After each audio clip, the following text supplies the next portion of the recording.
Out here, meals don't come from apps. They come from hands. Hands that rise before the sun, churn butter by feel, and measure flour without a scale. Out here, food tells stories. It remembers winters, celebrates spring, and forgives hard days. Today, we're going deep into the heart of Amish kitchens, into steaming pots, sun-dried apples, and pies that taste like the past. Not just food, but soul food from a world that still cooks slow, still believes in full tables and second helpings. Welcome to Rustic Plantry. Let's eat like we remember where we came from. 1. Danalign Gravy, the first taste of spring. Spring sneaks in slow on Amish farms. The ground thaws, chickens wander again, and the first greens to poke through. Dandelions, not weeds to them. No, they're a gift. That's when the old iron pans come out, and Danalign Gravy starts to bubble. It's not what you'd expect. Bitter greens, yes, but mixed with bacon grease, vinegar, boiled eggs. Thick and just right. It smells earthy, a little wild, a little like Grandma's apron, if that makes any sense. They pour it over mashed potatoes, sometimes over warm bread. It's tangy, sharp, comforting.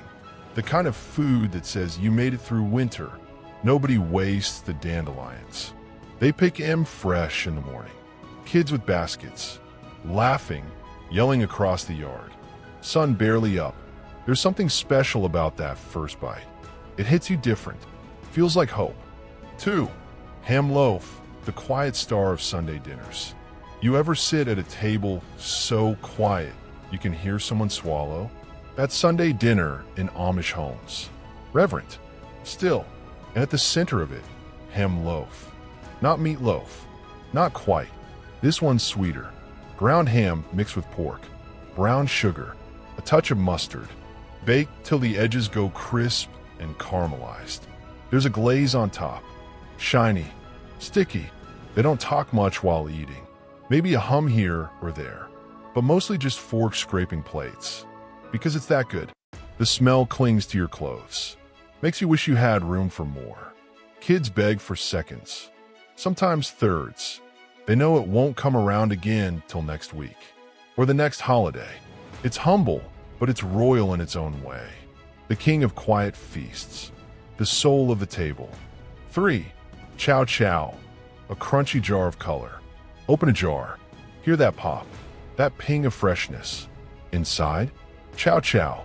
It's Amish pickled relish. But more than that, it's summer sealed in glass. Corn, green beans, cauliflower, carrots, all chopped and soaking in a sweet sour brine. They eat it as a side, sometimes as a snack, sometimes straight from the jar. Cold, crunchy, tangy. It wakes your mouth up. No two batches are the same. Every house has their version. Some like it sweeter, some like more bite, but always disappears fast, real fast, and it's beautiful to look at, like a stained glass window made of food. You'll find it on every table come harvest time, right next to a pot of ham and beans or beside fried chicken. Chow Chow don't need no spotlight, but it steals the show anyway. 4. Buttered noodles, the taste of being cared for. Ever had a meal that didn't try to impress you? That just made you feel safe? That's what buttered noodles are. Nothing fancy. Just thick egg noodles, hand-cut, boiled soft, and tossed in real butter. Salted just enough. Sometimes a pinch of black pepper. Maybe parsley. Maybe not. Depends who's cooking. Amish kids eat this before they can speak. Elders eat it when their teeth go bad. It's everyone's food. You come home tired from the barn or fields. There's buttered noodles waiting. You come back from a funeral or hard church meeting. Same. It's love served hot in a bowl. You don't need teeth or words or even appetite. Just a fork or spoon or heck, fingers. It's soft, warm, home. 5. Baked oatmeal.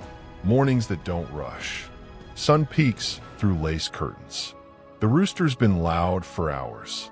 You don't jump up. You don't rush. Because the smell of cinnamon and oats is already in the air. Baked oatmeal. Not porridge, not soggy cereal. It's thick, chewy, slightly crispy on top, sweetened with brown sugar or maple syrup, studded with raisins, maybe apples. Depends what's in the cellar. It's not about nutrition charts or macros. It's about starting slow, sitting at the wooden table, taking bites between sips of milk or coffee. Amish homes don't believe in fast food, or fast anything, really, and this dish reflects that. It says you've got time, and for a moment, maybe you do. 6. Cabbage Rolls, a Sunday tradition wrapped in leaves. Cabbage rolls don't shout for attention. They sit there, quiet, neat, tucked like little gifts.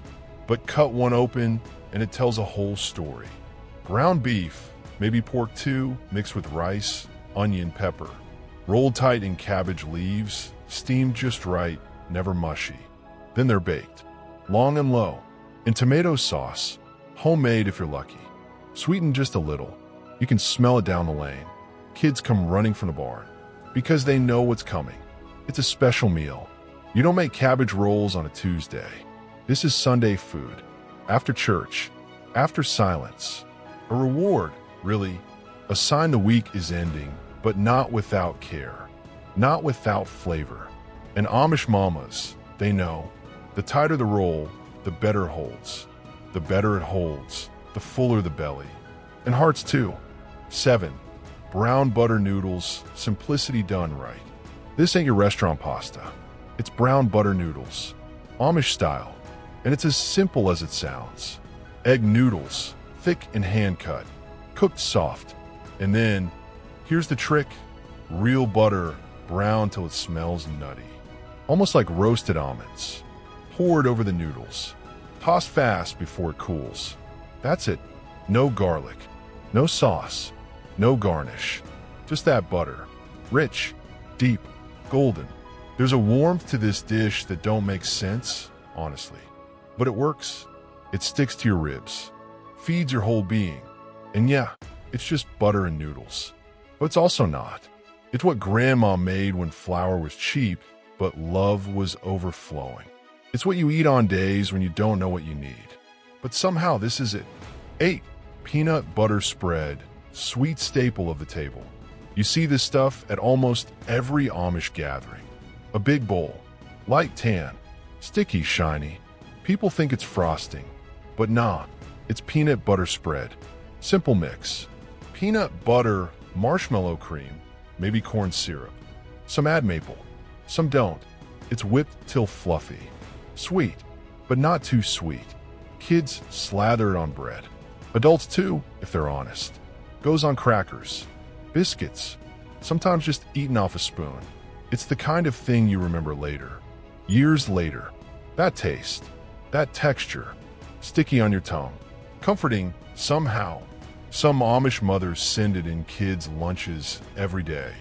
Some only bring it out for special meals.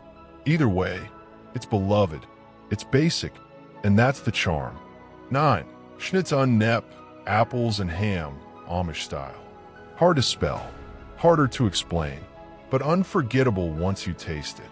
Schnitz Unples means dried apples and dumplings. Though there's ham in it too. It's a weird mix. At first, sweet and salty, fruity and meaty. But that's the point. Dried apples are soaked till soft. Ham is boiled. Dumplings are dropped in last. Everything cooks together. Simmer till the house smells like a story. Like the past. Some folks wrinkle their nose at the idea. Apples and ham? Really? But one bite, and they stop talking. They just eat, and nod, and go back for more. This is old food. Real old. Brought over from Germany. Adjusted on American soil. Now it's passed down. Served up. And always surprises. 10. Rhubarb Custard Pie. Tart meets creamy in every bite. Last but definitely not least, Rhubarb Custard Pie. A dessert that plays both sides. Sharp and mellow, tangy and sweet. Rhubarb grows wild in Amish gardens. It's the first thing to show up after snow. Red stalks, giant leaves. They chop it up, Mix it with sugar, eggs, and cream. Pour it into a flaky crust. Bake it till it jiggles just a little. The custard sets. Rhubarb softens. It's not like anything else. A little sour, but comforting. It don't pretend to be pretty, just honest. Some pies are art. This one's memory. It shows up on spring tables, church suppers, elder birthdays, and always disappears fast. It's not about impressing. It's about tasting something that's been around forever and should be. There's something different about food when it's made without rush, without shortcuts, just care. The Amish don't cook for likes or trends. They cook to nourish, to comfort, to remember. And maybe that's what we're all missing. A little more patience, a little more butter, and a lot more gratitude. Thanks for sitting at the table with me. If this episode stirred something in you, nostalgia, hunger, maybe peace, don't forget to share it. And subscribe to Rustic Plantry for more slow stories from the kitchen.